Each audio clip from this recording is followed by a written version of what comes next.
Friends, എന്തുകൊണ്ടാണ് ചില ആളുകൾ മാത്രം എല്ലാ ദിവസവും ഈ കൺസിസ്റ്റൻ്റ് ആയിട്ട് വർക്ക് ചെയ്തു പോകുന്നത്? എന്നാൽ ഭൂരിഭാഗം ആൾക്കാരെ സംബന്ധിച്ച് അവർ 2 ദിവസം മോട്ടിവേറ്റഡ് ആയിരിക്കും, മൂന്നിലൊന്ന് എല്ലാം അങ്ങ് നിർത്തിക്കളയും.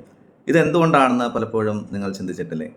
ഫ്രണ്ട്സ്, ഇവിടെ ഡിഫറൻസ് എന്ന് പറയുന്നത് ടാലൻ്റ് അല്ല, മറിച്ച് മെൻ്റൽ ഡിസിപ്ലിൻ ആണ്. അതായത് ഈ മോട്ടിവേഷൻ എന്ന് പറയുന്നത് വരും പോകും. എന്നാൽ മെൻ്റൽ ഡിസിപ്ലിൻ ഉണ്ടെങ്കിൽ നമുക്കിപ്പോൾ മൂഡുണ്ടെങ്കിലും മൂഡില്ലെങ്കിലും നമ്മൾ ചെയ്യേണ്ട കാര്യങ്ങൾ ചെയ്തുകൊണ്ടേയിരിക്കും. അങ്ങനെയെങ്കിൽ നമ്മുടെ മെൻ്റൽ ഡിസിപ്ലിൻ ബിൽഡ് ചെയ്യുവാനുള്ള 5 വഴികളെക്കുറിച്ചാണ് ഇന്ന് ഞാൻ നിങ്ങളോട് ഷെയർ ചെയ്യുന്നത്. അതിലൊന്നെന്ന് പറയുന്നത് keep promises to yourself. അതായത് നമ്മൾ മറ്റുള്ളവർക്ക് ഏതെങ്കിലും രീതിയിലുള്ള പ്രോമിസ് കൊടുത്തു കഴിഞ്ഞാൽ അത് പാലിക്കാത്ത പക്ഷം എന്തായിരിക്കും സംഭവിക്കുക? നമ്മൾ മറ്റുള്ളവരുടെ മുമ്പിൽ അവഹേളിക്കപ്പെടും, അല്ലെങ്കിൽ നമ്മളെ വിശ്വസിക്കാൻ കൊള്ളാത്തവരായി മുദ്ര കുത്തപ്പെടും. ഇത് നമ്മൾ നമ്മളോട് തന്നെ ചെയ്യുമ്പോഴും ഇത് തന്നെയാണ് സംഭവിക്കുന്നത്. നമ്മൾ നമുക്ക് കൊടുക്കുന്ന പ്രോമിസസിൽ എത്ര കാര്യങ്ങൾ നമുക്ക് ചെയ്യുവാൻ കഴിഞ്ഞിട്ടുണ്ട്, അല്ലെങ്കിൽ ചെയ്യാൻ കഴിയുന്നുണ്ട്? നമ്മൾ നമുക്ക് കൊടുക്കുന്ന പ്രോമിസസ് പാലിക്കുവാനായിട്ട് ആദ്യം ശ്രമിക്കുക.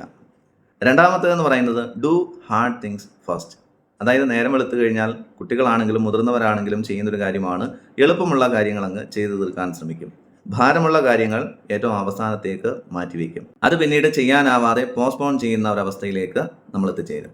ആദ്യം തന്നെ ഈ ഹാർഡായിട്ടുള്ള കാര്യങ്ങൾ ചെയ്യുമ്പോൾ നമ്മുടെ വിൽ പവർ അങ്ങോട്ട് കൂടാൻ തുടങ്ങും, നമ്മുടെ കോൺഫിഡൻസ് അങ്ങോട്ട് കൂടാൻ തുടങ്ങും. അത് നമ്മുടെ മെൻ്റൽ ഡിസിപ്ലിനെ വളർത്തുന്ന ഒരു കാര്യമാണ്. മൂന്നാമത്തെ വഴി എന്ന് പറയുന്നത് ഡോണ്ട് ട്രസ്റ്റ് യുവർ മൂഡ്. അതായത് നമ്മുടെ മൂഡിനനുസരിച്ച് ഒരു കാര്യം ചെയ്യാമെന്ന് വിചാരിച്ചു കഴിഞ്ഞാൽ അതൊരിക്കലും നമുക്ക് ചെയ്യാൻ കഴിയില്ല. നമുക്കിപ്പോൾ മൂഡുണ്ടെങ്കിലും ഇല്ലെങ്കിലും നമുക്ക് വേണ്ടുന്ന കാര്യങ്ങളൊന്ന് ചെയ്തു നോക്കുകയും അത് നമ്മുടെ വിൽ പവർ കൂട്ടുക തന്നെ ചെയ്യും. നമുക്ക് മെൻ്റൽ ഡിസിപ്ലിൻ അതിലൂടെ ബിൽഡ് ചെയ്യുവാനും കഴിയും. നാലാമത്തെ വഴി എന്ന് പറയുന്നത് റിമൂവ് ടെംപ്റ്റേഷൻസ്. അതായത് പലപ്പോഴും പല രീതിയിലുള്ള അഡിക്ഷനിലേക്ക് നമ്മൾ വീണു പോകാറുണ്ട്. ചിലരെ സംബന്ധിച്ച് അത് ഫുഡായിരിക്കാം, ചിലരെ സംബന്ധിച്ചത് സോഷ്യൽ മീഡിയ ആയിരിക്കാം, ചിലരെ സംബന്ധിച്ചത് ഡ്രഗ്സോ മറ്റെന്തെങ്കിലും ലഹരികളായിരിക്കാം. അപ്പോൾ അതിനെയൊക്കെ പതുക്കെ പതുക്കെ നമ്മുടെ ജീവിതത്തിൽ നിന്ന് ഒഴിവാക്കാനായിട്ട് ശ്രമിക്കുക. അടുത്ത വഴി എന്ന് പറയുന്നത് വിൻ എവരി ഡേ. അതായത് നമ്മൾ ഓരോ ദിവസവും നേടിയെടുക്കുന്ന ചെറിയ ചെറിയ വിജയങ്ങളാണ് അവസാനം മഹത്തായിട്ടുള്ള വിജയങ്ങളായിട്ട് മാറുന്നത്. ഒരു ദിവസം ഒരു 10 പേജെങ്കിലും നമുക്ക് വായിക്കുവാൻ കഴിയുന്നുണ്ടെങ്കിൽ, ഒരു ദിവസം 1 മണിക്കൂറെങ്കിലും നമ്മുടെ പാഷന് വേണ്ടി നമുക്ക് മാറ്റിവെക്കാൻ കഴിയുന്നുണ്ടെങ്കിൽ അത് നമ്മളെ സംബന്ധിച്ച് അത് വിജയം തന്നെയാണ്. ആ ചെറിയ ചെറിയ വിജയങ്ങളാണ് മഹത്തരമായിട്ടുള്ള വിജയങ്ങളിലേക്ക് നമ്മളെ നയിക്കുന്നത്.